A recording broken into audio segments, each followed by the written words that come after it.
Iniimbestigahan ngayon ng GMA Network ang reklamo ng sparkle artist na si Sandro Mulak, ang anak ng aktor na si Nino Mulak.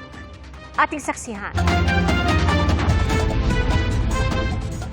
Sa isang pahayag, sinabi ng network na inireklamo ni Sandro Mulak ang dalawang independent contractors ng GMA na sina Jojo Nones at Richard Cruz. Ayon sa GMA, hindi ito maglalabas ng detalye hanggang hindi pa tapos ang investigasyon bilang pagrespeto sa hiling ni Sandro na confidentiality.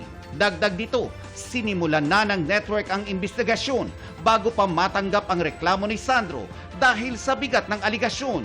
Tiniyak ng network sa publiko at sa lahat ng stakeholders na susundin nito ang pinakamataas na antas ng pagiging patas at walang kinikilingan sa isasagawa nitong investigasyon. Sa isang text message sa GMA Integrated News, sinabi ni Nino Mulak na tinatapos lang nila ang paghahain ng kasong kriminal. Saka raw siya magbibigay ng pahayag.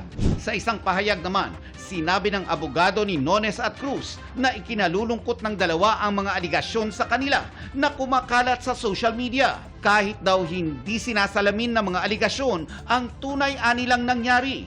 Sasagutin daw nila ito sa proper forum at kapag natanggap na nila ang kopya ng formal complaint, inuudyok nila ang publiko na respetuhin ang investigasyon.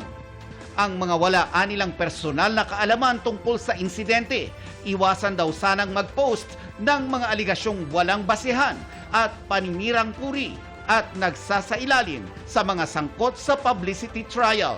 Para sa GMA Integrated News, Nelson Canlas ang inyong saksi.